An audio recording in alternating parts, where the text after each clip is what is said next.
Hi, I'm Adnan Mahmutovic, and this is Love and Is This Contents podcast. Today's special guest is my dear colleague, Alice Sundman.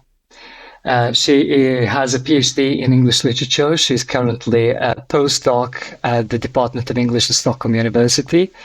And she has written her PhD was on Toni Morrison, which was the basis of a book she published, which is, Alice, you can show it.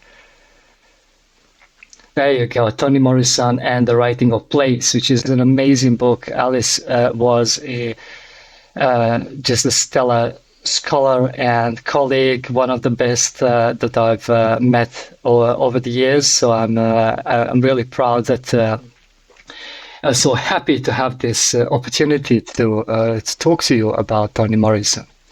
You know, I've been wanting to record an episode on Morrison for quite a while, and I mean, over the years, I have taught Morrison so many times in different courses. I've taught Beloved for more than 10 years in my course, Love and Is This Contents. It's one of my favorite books of all time. Toni Morrison has influenced me as a writer, as well as a thinker, as a human being. You know, so it's she constantly kind of haunts my writing in some way. Her presence is always there in some way or another.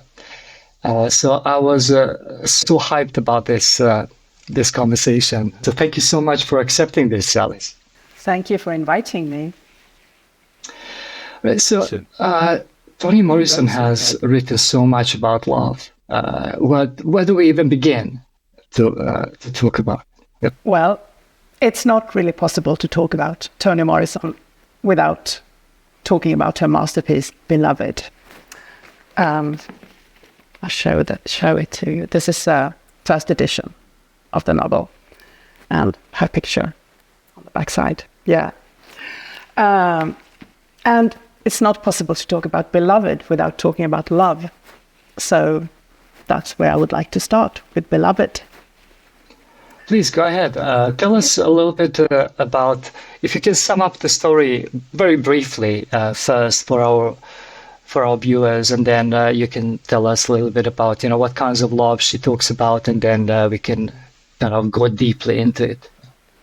Yeah, first, generally, her novels are very rich and complex. So when I summarize the plot or refer to events in the novel, it's impossible to do justice to the richness of her texts.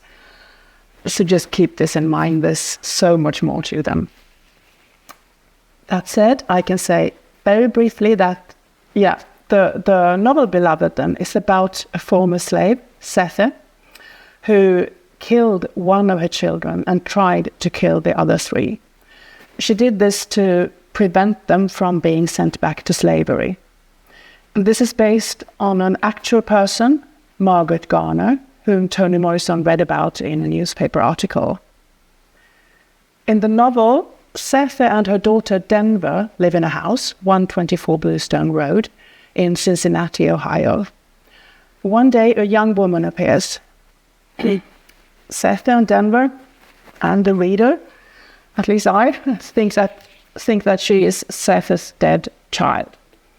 The woman calls herself Beloved, and this is also the only word that is engraved in the dead child's tombstone. The character Beloved is perhaps an example of the complexity of Morrison's writing. There's a critic, Anthony Hilfer. He describes her writing as both and, not either or. And I would say the character Beloved is precisely both and. See, she's both a ghost and a real girl. She's both Sethe's dead daughter and someone who was transported from Africa to America, and potentially also a girl who was held captive by a man as a sex slave. So these various persons are not mutually exclusive. She is all of them.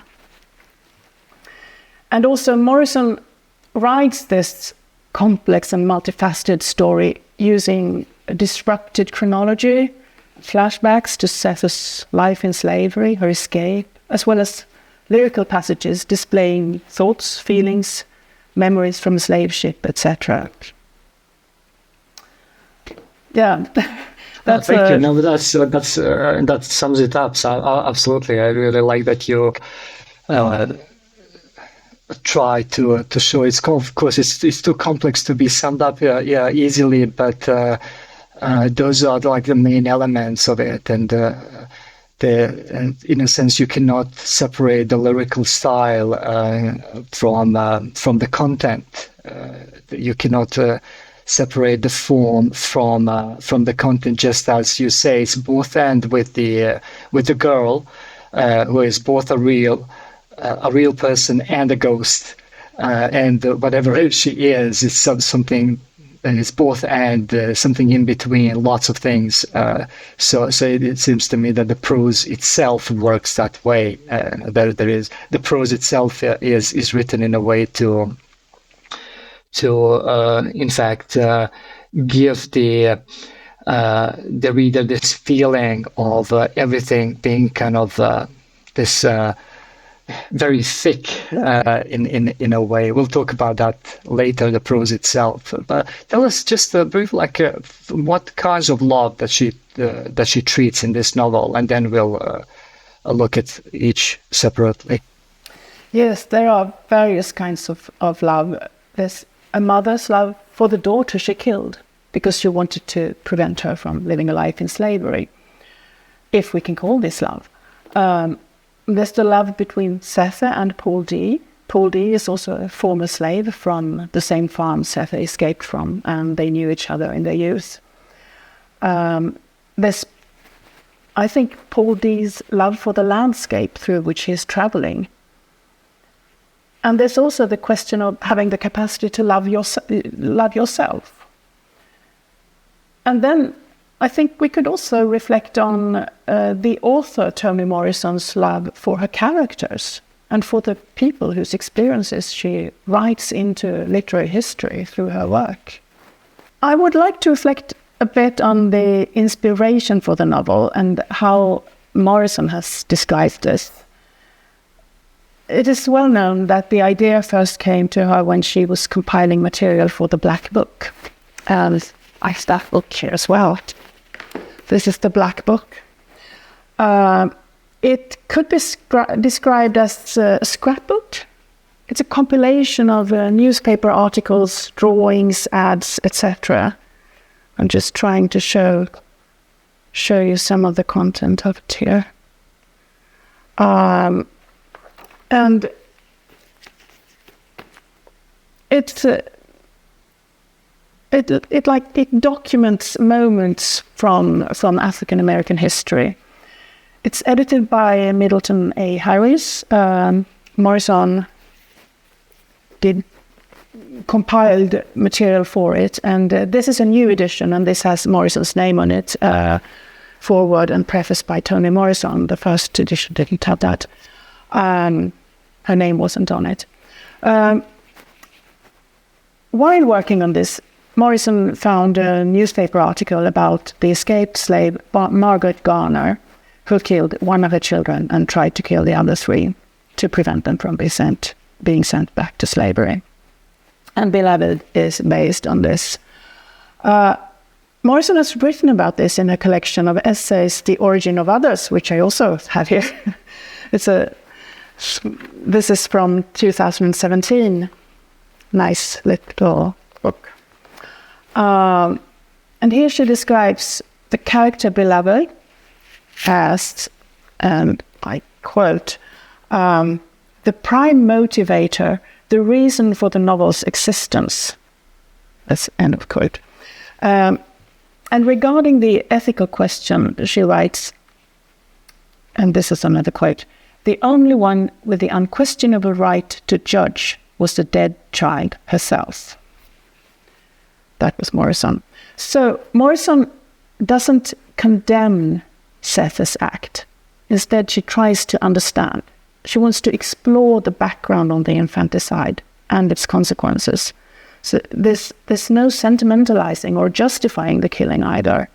And to me, this shows the author, Toni Morrison's love for the character Sethe and also for the real slave woman, Margaret Garner. She shows them respect by trying to understand without judging them and by trying to explore this immensely difficult ethical question of whether this was defensible.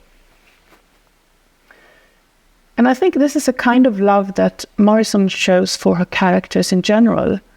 She tries to understand them without romanticizing them. She displays them in all their complexities, with good as well as bad sides.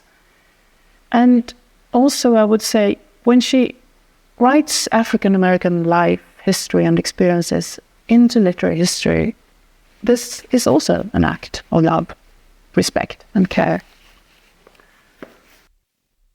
Yeah, and that's absolutely amazing, because it seems to me that this kind of horrible act that no one can see as good in any way. I mean, no one can justify it. But at the same time, you need this kind of double consciousness where you at least try and understand where it comes from, what kind of history produces that. And that the horrible thing, I suppose, about it is that it is simultaneously an act of love and something quite, I will say, evil, something quite, really, really bad. And to hold the two thoughts together does something to the notion of love, what we think love is, and how it is a driving force, right? How it is a force to, well, the very fact that she, as you say, that she wants to understand what's going on here is an act of love. That I want to see that I need to approach my characters with the deepest possible empathy. Not sympathy, not that I like this, but rather that I need to dig deep, and that's an act of love. It's that all that which comes before judgment, right? And I think we'll talk later about how different characters see her deed in different ways. Of course, her other daughter, Denver, she knows what she's done. She knows what Sethe is doing to herself, right, throughout the novel.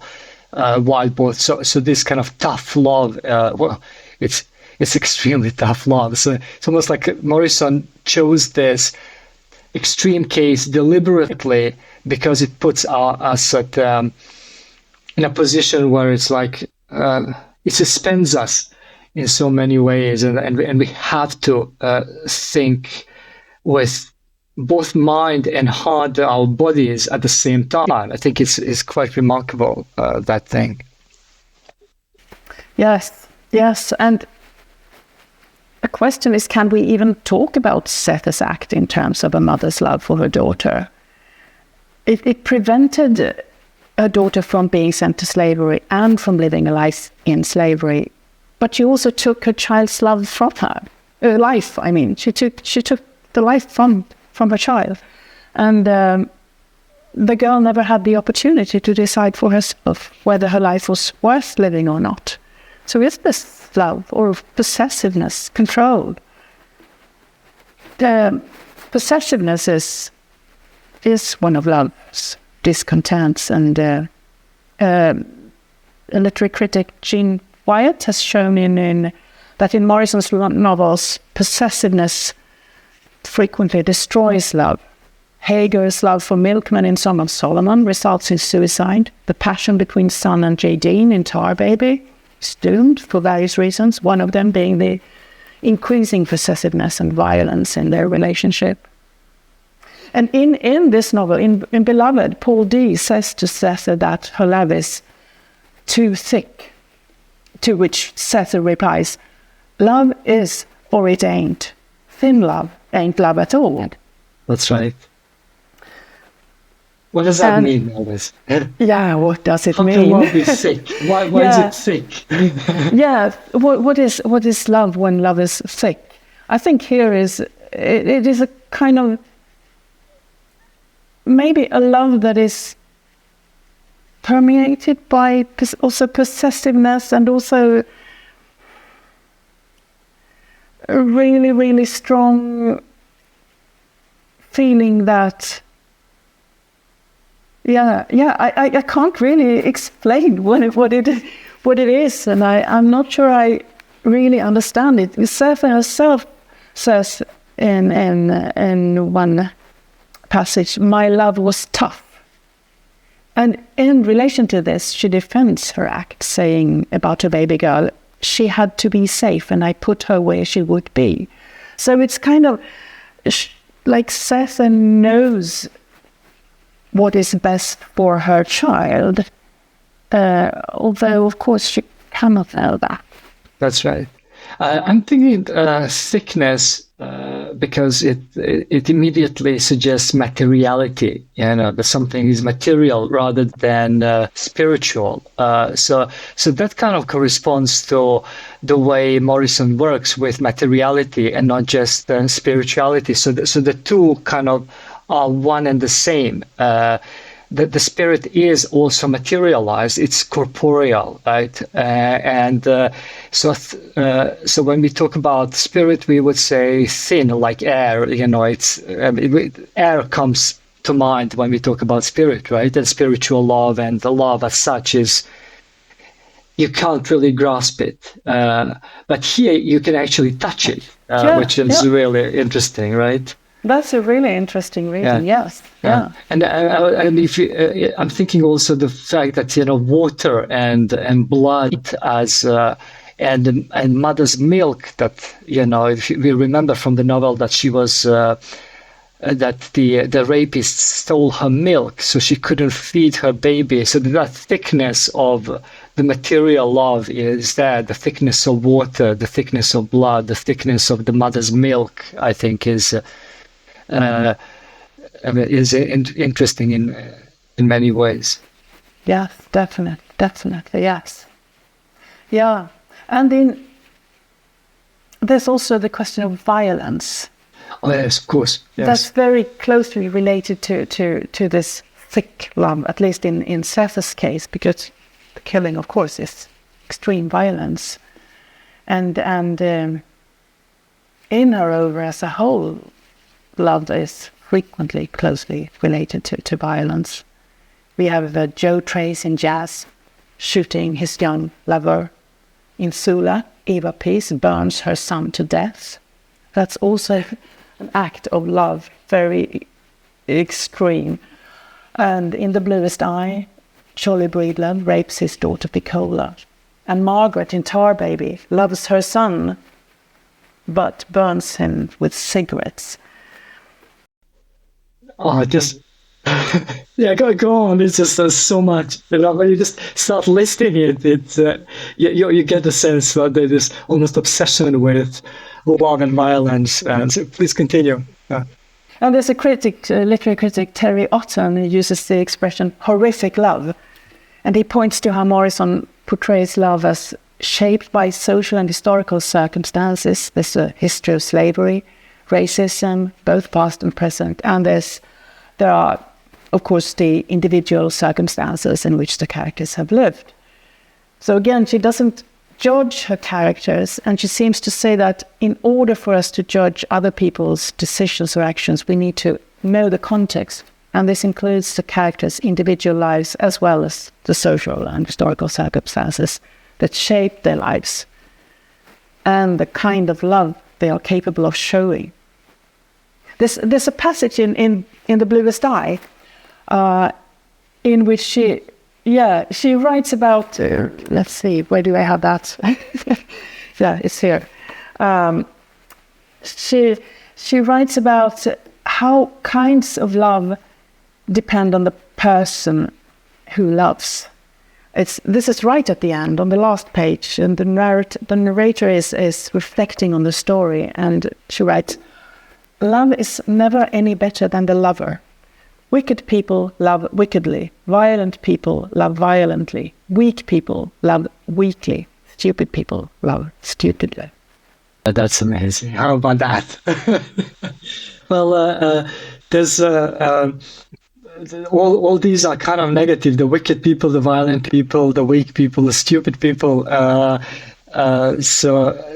She doesn't mention any positive. It's just, I'm struck by the list here: the wicked, the violent, the weak, the stupid. It's almost like, it's the same bunch. So she doesn't even. The good, the smart, the strong, what's the opposite of violent? The gentle. They're kind of there by omission or through their absence, which is kind of harrowing that there's an absence of those. But then we could go on to baby Sugs, because baby Sugs preaches a kind of love that is perhaps at least a potential way of moving towards the more positive love.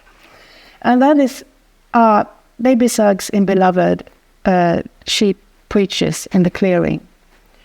And I'll read a few lines from this. Please, that's one of the best passages ever. Yeah, it's one of my favorite passages if you can find that and quote. When she is enacting like some kind of channeling the spirit of the community. Yes, and she preaches to other African American people. In this here place we flesh that weeps, laughs, flesh that dances on bare feet in grass. Love it hard. Yonder they do not love your flesh, they despise it. They don't love your eyes, they'd just as soon pick 'em out. No more do they love the skin on your back. Yonder they flay it. And oh my people, they do not love your hands. Those they only use, tie, bind, chop off and leave empty. Love your hands, love them, raise them up and kiss them. Touch others with them, pat them together, stroke them on your face, 'cause they don't love that either. You got to love it. You. Yeah, that is amazing. Yes. Oh, I love that passage so much. So tell us about that. What's going on there? Well, baby Sugs, I think, wants them and herself also to love oneself. She's preaching about love for oneself, for one's own body. As a slave, you're viewed as an object. You're owned by someone who claims he has the right to use your body. And this makes it very difficult to love yourself as a person. For you're not seen as a person, you're not treated as a person, but rather as an object. And baby Sugs talks about caring for oneself, but also for others, as she urges her listeners to touch others with the hands. Yeah, indeed. So there is the sense that which I suppose evokes that which Paul D. and Seti talk about earlier about ownership, that they don't own themselves. She doesn't own her children. So it's almost like how can she love them, but she doesn't even own them. They're not hers, right? They belong to the slaveholders, right? To the masters. She doesn't even own herself. So she's not her own ownership, right? So there is this kind of toxicity of ownership that permeates love. Like everything is about owning something as an object. So she does how she perceives her children, others, everything, even herself. So that's in a sense that possession. To possess something, to own it, is really making love toxic. So here baby Sugs is trying to perhaps liberate them from that, from that sense of ownership, but at the same time telling them you need to own yourself. You need to love yourself, which is a different kind of thing. And what do you think? Why does she chop up the the body in the past? Why not just say, love yourself, love your body? Why does she really, uh, you know, it's almost like a drawing of a human body where she is saying, oh, well, love your skin, love this, love your, all these things. Why does she chop up the body and emphasizes different parts? I think this at least partly has to do with how slaves were treated. I mean, their backs were flayed, their hands were used for work. They're not seen as whole persons. Complete people. Complete people, yeah. They're seen as objects to use, and objects can be chopped up in parts. That's right. In a sense, you could cut off someone's ears because you don't need them to hear anything because they'll just use their hands or whatever. It's just that.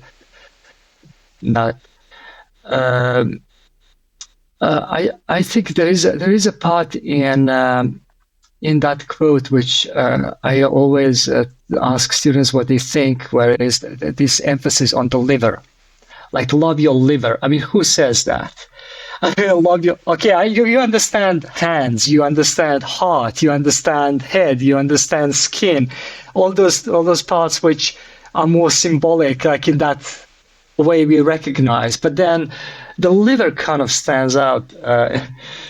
Like, why would you love your liver? And what does it even mean to love your liver? The dark liver. Love it. Yeah. Yes, the dark and liver. And beating heart. Love that too. Yeah, that's really interesting. Why the liver? Yeah. Maybe that's just kind of an odd. Yeah. It is odd. Yeah, but it's like really love your whole body. Love the whole self, even those parts that you don't think of daily. Love yourself.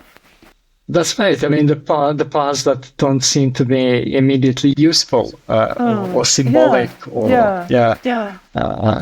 at least maybe we don't see them as useful. I did ask the students this question lots of times, and it was interesting to me to discover. I don't know if you encountered this before, but the idea that in some cultures, let's say, liver is used actually symbolically to as an organ of love, as an organ of passion and compassion, and of course, like from what we recognize from this Anglo, I think maybe that's not that doesn't come across that clearly, but some students who know Arabic told me that that the word kebed, the liver, it can be used in phrases quite symbolically, and I've heard of other cultures where that is possible. So it's interesting. Maybe it has to do with the origins of the slaves, or maybe some culture that they brought that has some symbolic meaning as well. I don't know if you encountered. Possible. I haven't encountered it, but it's definitely possible, I think. Morrison, I mean, she read widely. She did a lot of research for her novels, and it's very, very likely that she came across something like that. She came across something like that and incorporated, because there is obviously these slaves didn't appear out of nowhere. They came from somewhere, and they obviously have some kind of culture. Yeah. So that was a bit about baby Sugs. Do you? What's next? What can we talk about next? Well, is it romantic love or what? Well, I guess we have to talk about romantic love when we talk about love, because that's of course part of love. Yeah. maybe what we think of first. There is a kind of romantic love in the Beloved too, but it's a love that has matured into some kind of middle-aged, everyday love and care. Paul D. He walks from the south to Ohio and Seth's home. They used to work, or they were slaves at the same farm. Seth was married to another man, and Paul D was a friend of theirs. But this then develops into some kind of love between Seth and Paul D. That's right. There is that. Go ahead. Sorry. He comes to Ohio and to Seth's house when the house is haunted by this ghost of the dead baby. But towards the end of the novel, this goes hand in hand with how the house, 124 Bluestone Road, how that house changes. From being a haunted house, determined by the dead child, it changes into just a normal house. And I quote again here, "Unloaded 124 is just another weathered house needing repair." End of quote. Yeah. Okay. So the house, towards the end of the novel, reflects some kind of normality, which also seems to enter Seth and Paul D's lives together. He comes back to her because he leaves her for a period when he learns about the infanticide, but then he returns to her. And you can understand that they continue their life together. Yes, that's right. And they're going to repair the house together, right? That's an act of care and love that you're repairing the house. You're building a future. Yeah, and the haunting has left the house, so it's just a normal house. Yes, the haunting. It's really interesting how the romantic love drives the haunting. The exorcism. Yeah. The exorcism comes through. They have sex in the house and right, all those things. It's a funny. I don't know. It's a little bit weird, I have to say, but that kind of romantic kind of boost to the house, that injection of romantic love, is a little bit like exorcism. Paul D actually struggles. He fights with the house at the beginning of the novel, and it is after this fight that Beloved appears as a person. Before that, she was just a ghost haunting the house. Yeah. Yes, that's right. It's so funny. It's almost as if stuff from legends, like, there's a hero coming in, slays the monster, the ghost, whatever it is. And then, but then, of course, it comes back because it's not his to slay. It's hers to deal with. An outsider cannot come in and solve the problem because he doesn't know what the problem is quite. So he is not intimately connected to the problem. She needs to solve it. It's a funny kind of connection between the love for children, parents, that filial love, and the romantic love, how they, of course, the children are jealous for the, right? Yeah, and there's also, but there's too much if we go into that, but there's also this Paul D having sex with Beloved. Yes. Yeah. Oh my God. Yeah. So much. There's so much. Yeah. I suppose the possessiveness there is when, what does she say, Beloved, when she is claiming Seti? She's like she mine or something like that with this kind of nasty voice, right? This is in the lyrical passages, I suppose you mean. That's right. Yes. Yeah. She mine. I can't find that right now. But she mine. She something like that. It's really, really possessive. That kind of ownership. Like I own her, and I am beloved, and she mine. Yeah. And she mine. Something like that. Yes, that's right. I suppose in Morrison generally, there's not a lot of romantic love, so it's kind of interesting to see when it actually enters what it does. But continue. What more do you want to say about? Well, or in what other do we go novels, next? yeah, we can. Yes. Just in other novels, there are other kinds of love. In Home, there's the love between brother and sister. Here, Frank Money, that's his name, saves his sister C from a doctor experimenting on her womb. And there's also the love of the women in their small rural hometown. Their caring for C helps her heal. And there's love between friends, Nell and Sula in Sula, and Heed and Christine in the novel Love.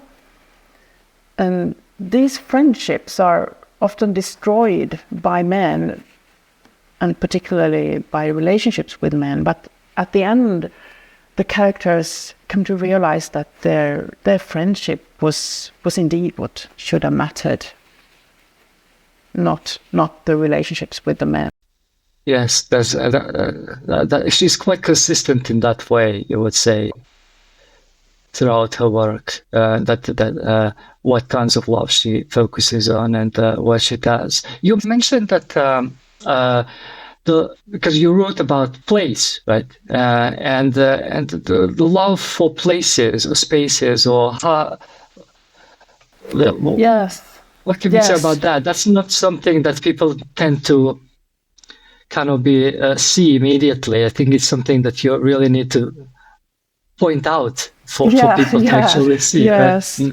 Yes. I'm especially interested in this Paul D's journey when he travels from Alfred, Georgia to Cincinnati, Ohio.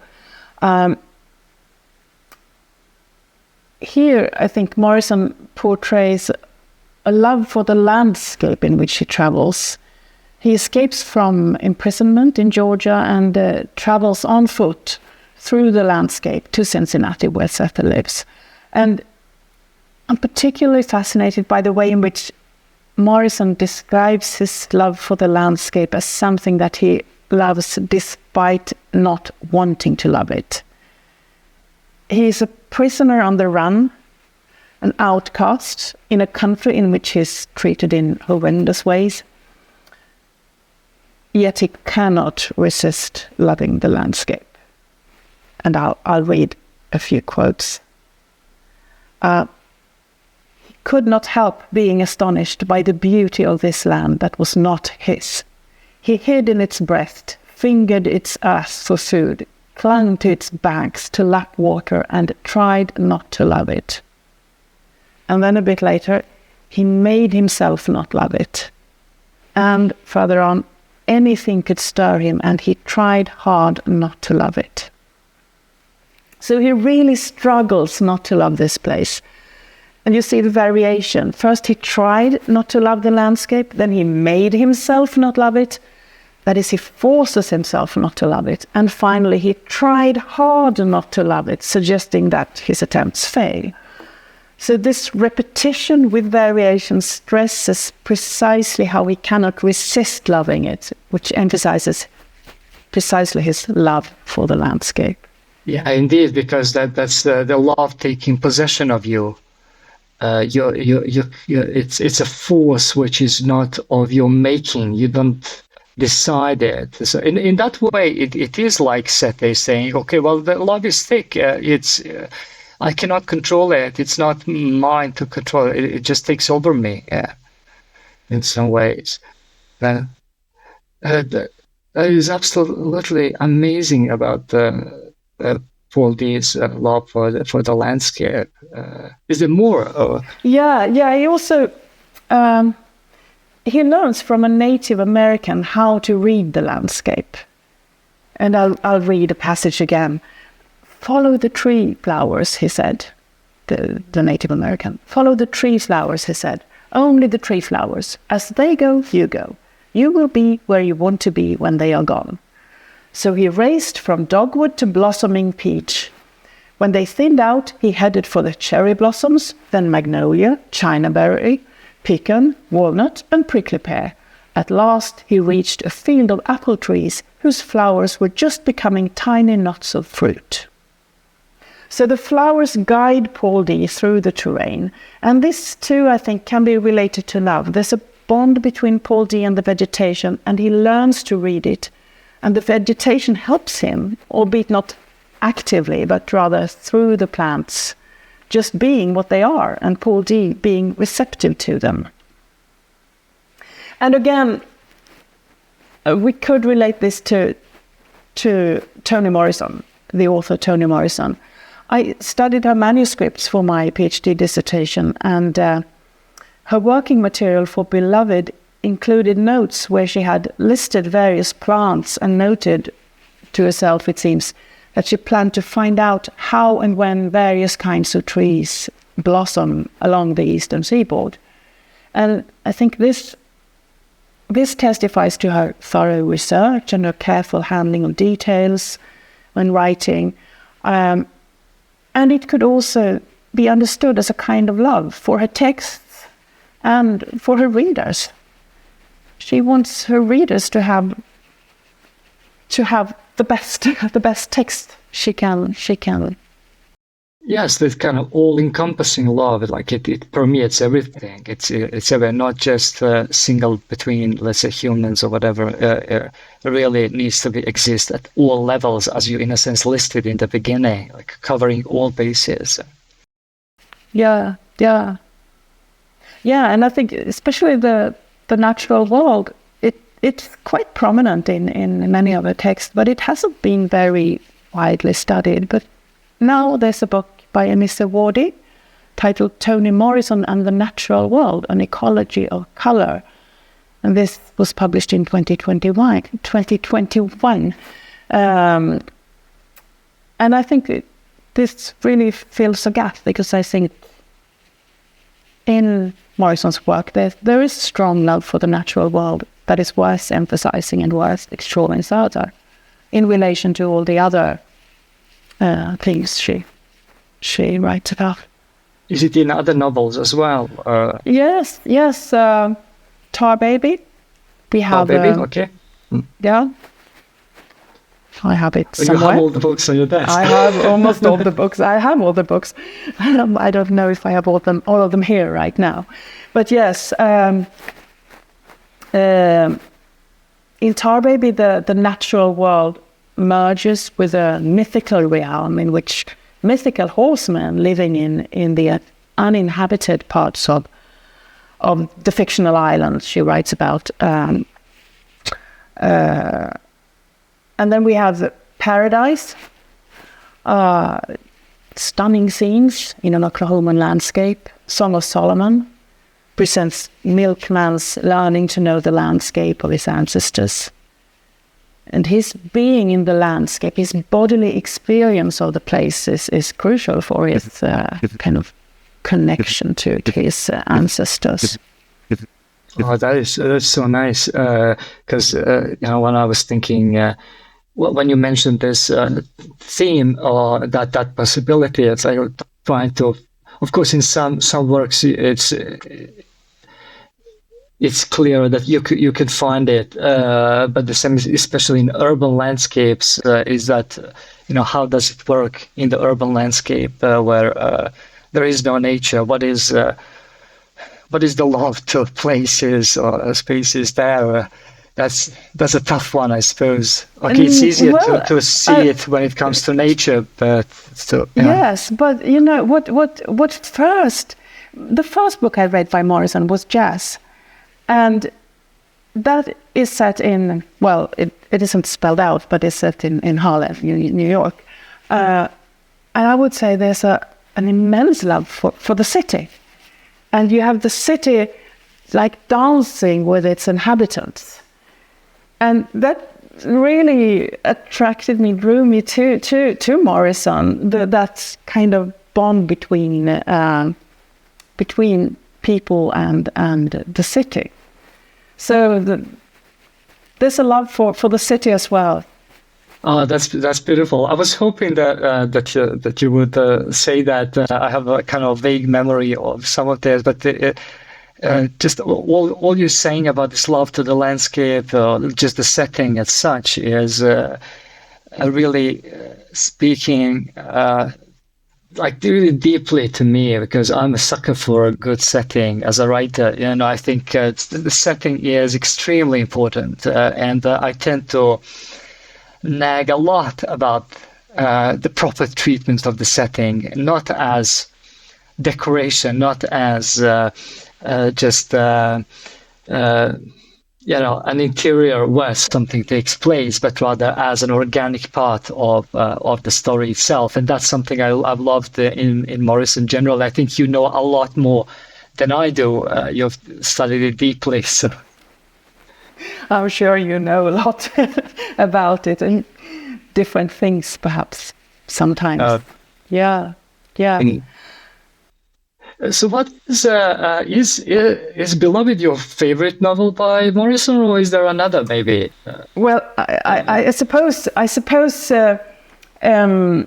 you have to love Beloved. I mean, that's a masterpiece. Exactly. So, but I also have another favorite, A Mercy.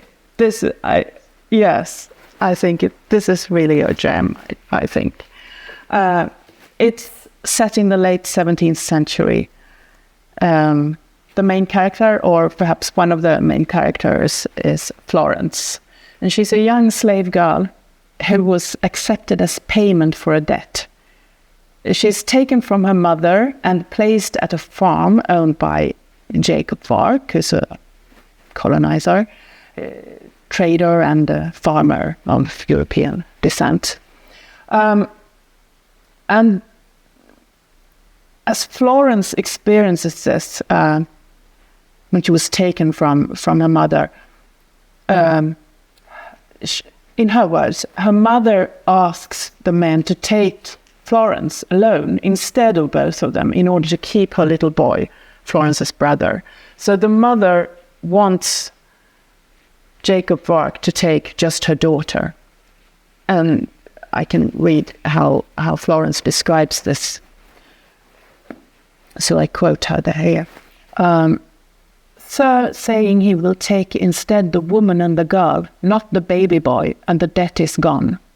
Aminha Mai, Florence refers to her mother as Aminha Mai, which is Portuguese for my mother. Aminha Mai begs no. Her baby boy is still at her breast. Take the girl, she says. My daughter, she says. Me. Sir agrees and changes the balance due. End of quote. And this remains a trauma for Florence. She lives with this constant feeling that she was rejected by her mother, who stayed with the little boy.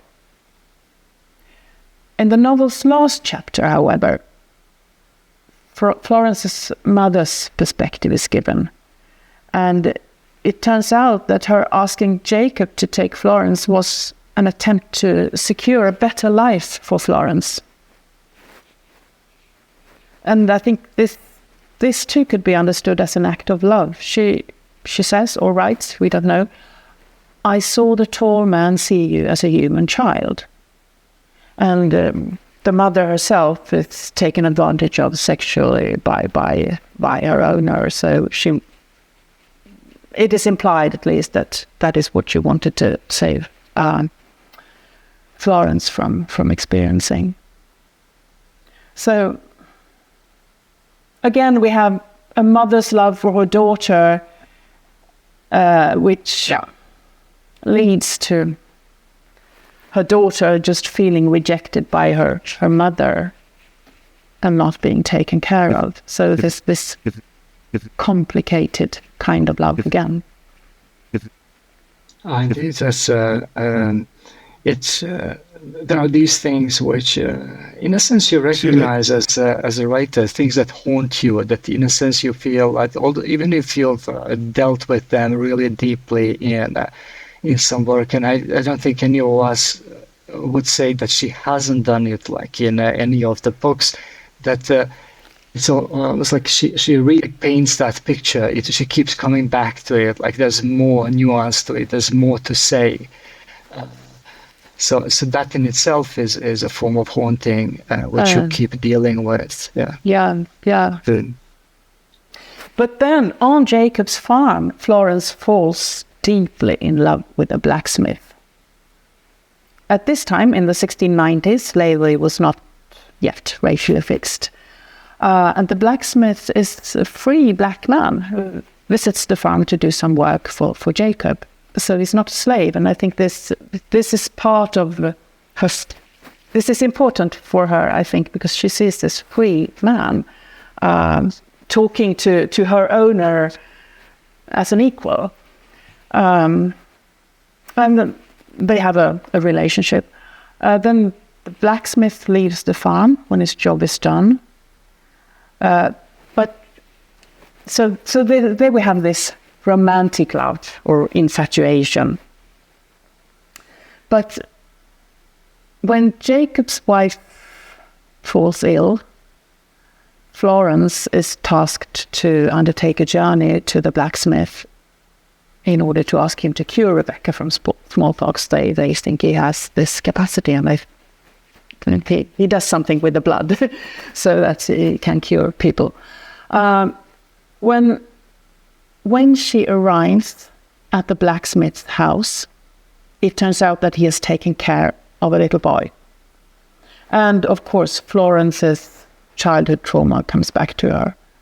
Once more, she is deeply jealous of a little boy. And what then happens is that Florence injures and potentially kills the blacksmith and the little boy. So again, we have this extreme violence and perhaps even killing interwoven with love. And I suppose it's the same as before. The novel, there is no straightforward approval. It's more like or condemnation. It's more like the exploration of it. Yeah. Morrison neither approves of nor condemns this act in the text, and I think again this can be understood as a kind of love for her characters and for all those who suffered similar things in the real world.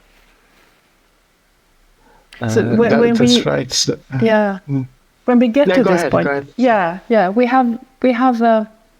we have a picture.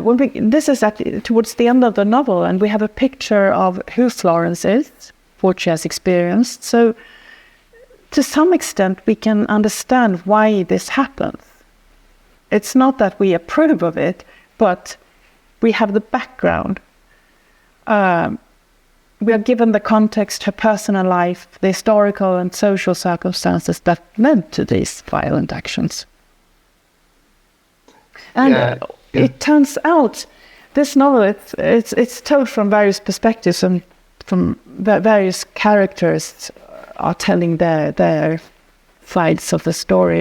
It turns out towards the end that Florence's story is her writing on the walls, on the floors of a house, an abandoned house. And I think this could be understood as Morrison giving Florence a voice in the world of the novel, but also Morrison writing Florence into literary history, and again, an act of love, I think.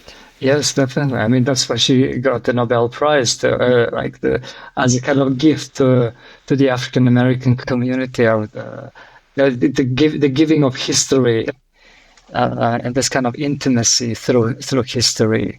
The love, indeed. Maybe the Nobel Committee didn't mention love, but I think it's kind of implied, because all of us who've read it, we understand that's what's going on here, right?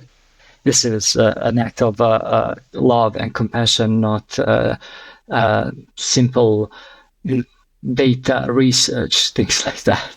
Yeah.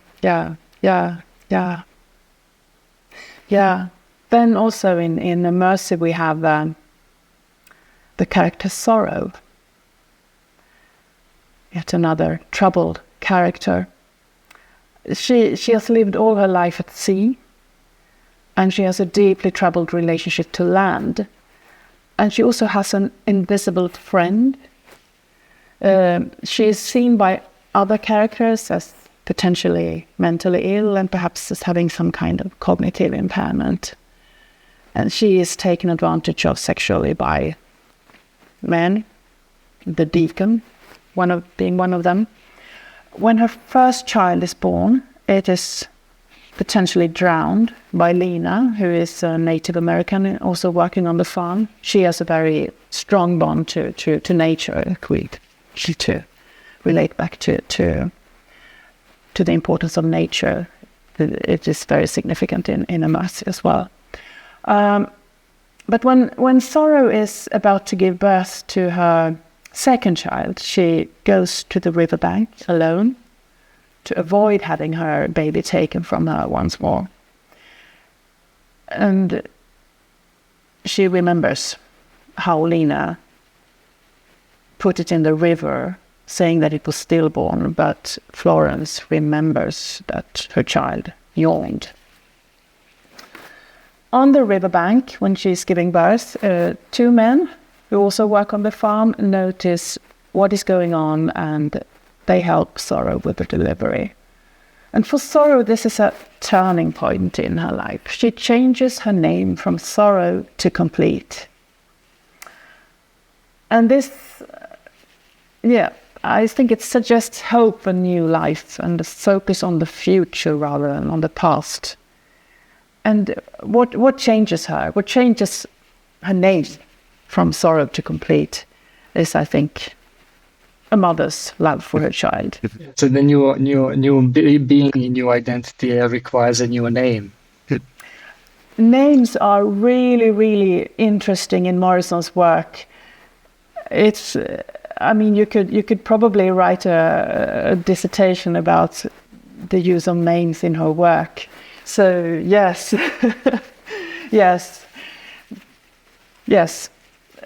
Healing requires perhaps a new name, and Yes, definitely something. It's especially if you have names like Paul ABCD. Like in the Swedish, everybody's called Paul, which is the master's name, the slave owner's name, and they're basically just numbered or lettered ABCD, and so. It's just so awful. Like I don't even know how to interpret that. How what goes through someone's mind that you're named it by your own name, and it's almost worse than giving them a number. Than one of those stories where people like just giving numbers. So someone is like B1 or like 1, 2, 3 or whatever. It's almost worse because it ties you so intimately with someone who needs you just for the usefulness or for work, for production, for his commodity, and not for anything that you're worth beyond that.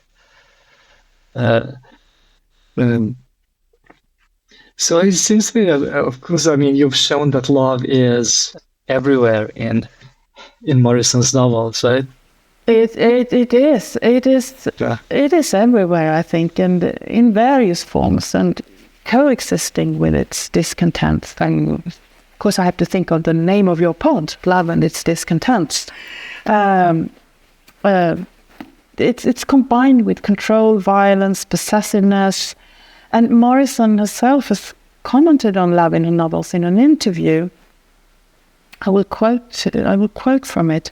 And she says, "Actually, I think all the time that I write, I'm writing about love or its absence. I think that I still write about the same thing, which is how people relate to one another and miss it or hang on to it, or are tenacious about love and how to survive." End of quote. And I think, I think I agree with her. Her texts are really permeated by love, its discontents and its absence. And she challenges our views of what love is and what counts as love. She points to the significance of understanding the context before judging both the individual context and the social and historical context. And she urges us to ponder ethical questions that have no clear answers. And that often, well, they pivot around love in various forms. I think the quote by Morrison sums it up so beautifully, the way that there seems to be almost kind of a possession with love, or obsession with love as a theme, that it is something that, in a sense, you have to revisit over and over and over in order to know, to learn things about. You have to kind of work at love. You have to work with love, and it's such a mystery, because no matter how much we write about love, how much we think about love, but also because love is a part of who we are, and we in a sense know what it is, but also don't know what it is. That it's almost like an alien force, like Beloved. The way it possesses Paul D, possesses Seth, possesses everyone. It's simultaneously you and not you, because you're not really in charge of it. And I think that's Morrison's consistency in coming back to it and trying to explore another angle and another angle and another depth, another kind of darkness. Is a testimony to this. Yes, definitely. Alice, thank you so much for today. This was really wonderful. I appreciate it so much. As I said, it's my favorite writing, one of my absolute favorite authors, and such a pleasure to have an opportunity to talk about it with someone like you. Thank you, Adnan. It was a pleasure. Thank you so much for inviting me.